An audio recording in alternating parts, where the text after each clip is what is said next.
Hello everyone, sequence and series. आज हम पढ़ेंगे सीक्वेंस डिफाइंड रिकर्सिवली। ये बात मैंने पहले भी की थी कि कुछ सीक्वेंस की हमें एन टर्म नहीं दी जाती, बल्कि उनके दरमियान कोई ना कोई रिलेशनशिप होता है जो टर्म्स की फॉर्म में लिखा जाता है। तो अगर हम सीक्वेंस की तमाम टर्म्स को उनकी प्रीवियस टर्म की फॉर्म में लिख सकें तो ऐसी जो रिलेशन होता है, कहते हैं रिकरेंस रिलेशन, या उसे कहते हैं कि वो रिकर्सिवली डिफाइन की गई है। वहाँ पे जो होता है ना, फिर हमारे पास जो कॉन्सेप्ट है लिमिटिंग का, वो फेल हो जाता है। हम उसकी लिमिट अप्लाई करके नहीं चेक कर सकते कि ये जो सीक्वेंस है वो कन्वर्ज कर रही है, डाइवर्ज कर रही है। वहाँ पे फिर डिफरेंट जो है वो क्राइटेरिया इस्तेमाल किया जाता है। अच्छा, इसमें अब ये किस तरह क्रिएट होता है, मैंने वहाँ पे एक एग्जांपल दी थी फिबोनाची सीक्वेंस की। आज मैं एक और एग्जांपल दे रहा हूँ। ये बड़ी ही इंटरेस्टिंग एग्जांपल है। आप लोगों ने पढ़ा होगा कॉन्सेप्ट न्यूटन रॉप्सन मेथड, कहीं ना कहीं आपका इससे वास्ता पड़ा होगा। न्यूटन रॉप्सन मेथड ये क्या करता है? ये नॉन लीनियर इक्वेशन को सॉल्व करता है। ठीक हो गया। इसका अगर आपको याद हो फार्मूला तो क्या था? x to the base n plus 1 is equal to x n minus f of x n over में f prime of x n. और फिर यहाँ पे हम n की वैल्यूज़ जो है वो आइट्रेट करते हैं और फिर ये कन्वर्ज करता है अपने सोल्यूशन की तरफ। कन्वर्जेंट, यानी यहाँ भी वर्ड कन्वर्जेंट आ गया। अब देखिए कैसे अब हम इसको कंस्ट्रक्ट करते हैं। सपोज कीजिए कि मैं स्क्वायर रूट जो 2 है इसकी वैल्यू को अप्रॉक्सीमेट करना चाहता हूँ। चलिए मैं इसका नाम करता हूँ कि ये x के बराबर है। तो I want to find the value of x। अगर इसको मैं स्क्वायर कर दूँ तो ये बनेगा x square is equal to 2। अगर मैं 2 यहाँ शिफ्ट कर दूँ ये बनेगा मेरे पास x square minus 2 is equal to 0। ये एक नॉन लीनियर इक्वेशन है। अगर इसका मैं नाम कर दूं कि ये f ऑफ x के बराबर है, यानी लेट f ऑफ x जो है it is equal to x square minus 2, और मैं ये मेथड यूज़ करूँ न्यूटन रॉप्सन मेथड, तो उसके लिए मुझे क्या करना पड़ेगा? इसको डिफरेंशिएट करना पड़ेगा।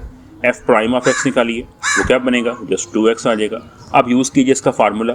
ठीक है, इसका फार्मूला देखिए क्या बनता है? X n plus 1 is equal to x n minus f of x n. F x क्या है? ये एफ एक्स है। जैसे आप एक्स को रिप्लेस करते हैं एक्स एन से, ये एक्स एन जस्ट उसका एक टैग लगाया गया ताकि हम जब आइट्रेशन करें तो हम उसको आइडेंटिफाई कर सकें हमारी कौन सी टर्म आ रही।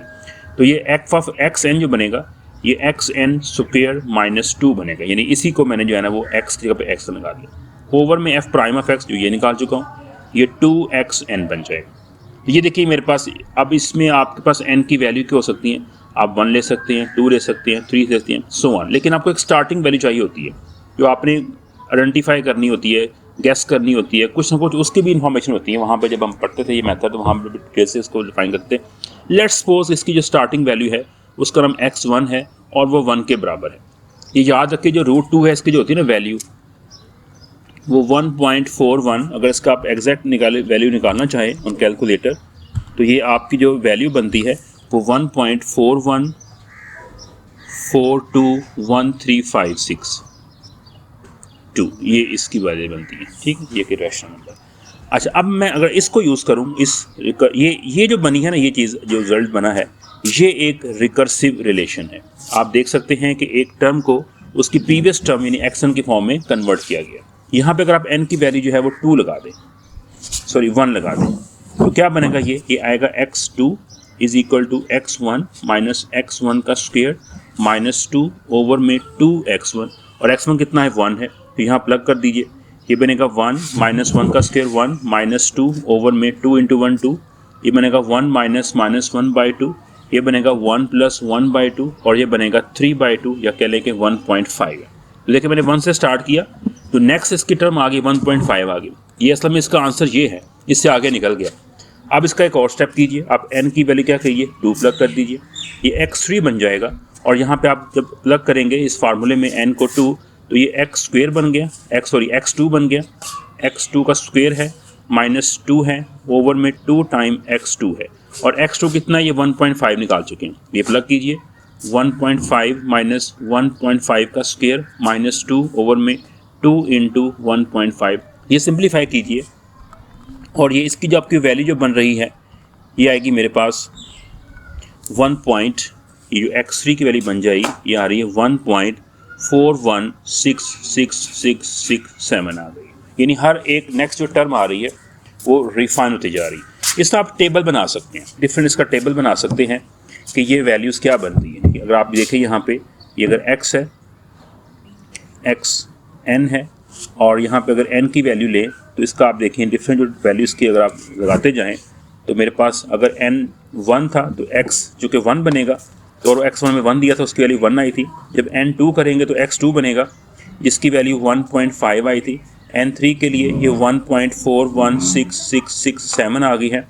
इसे आप n 4 करेंगे तो n 4 के लिए इसकी जो वैल्यू आएगी वो 1.4142 आ जाएगी।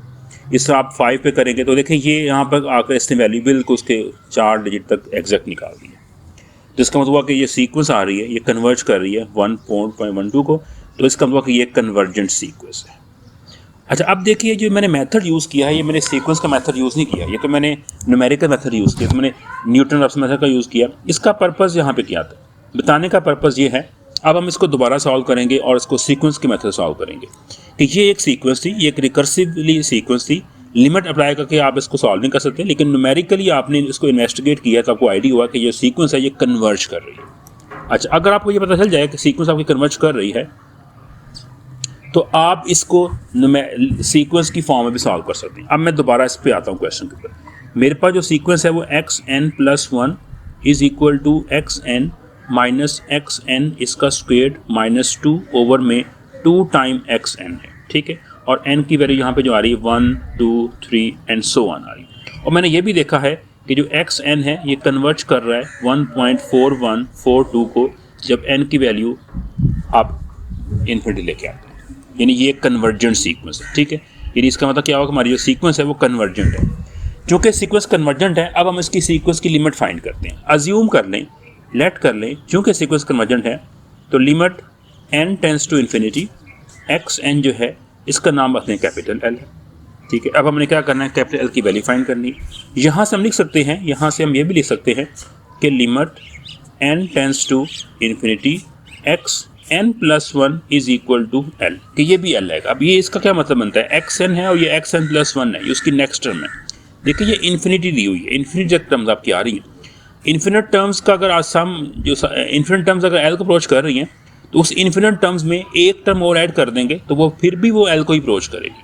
इन्फिनिट मैनी टर्म्स बहुत ज़्यादा होती है, इसमें 1 2 finite number of terms add करने से कोई फ़र्क नहीं पड़ता, उसका आंसर फिर भी लिमिट उसकी L ही रहेगी। अब आप यहाँ पे आ जाइए, अप्लाई करें लिमिट ऑन बोथ साइड, ये बनेगी limit n tends to infinity xn+1 यहाँ अप्लाई कर दी मैंने, और limit n tends to infinity यहाँ अप्लाई कर दें xn माइनस xn का स्क्वेयर माइनस 2 ओवर में 2 टाइम xn, ठीक हो गया।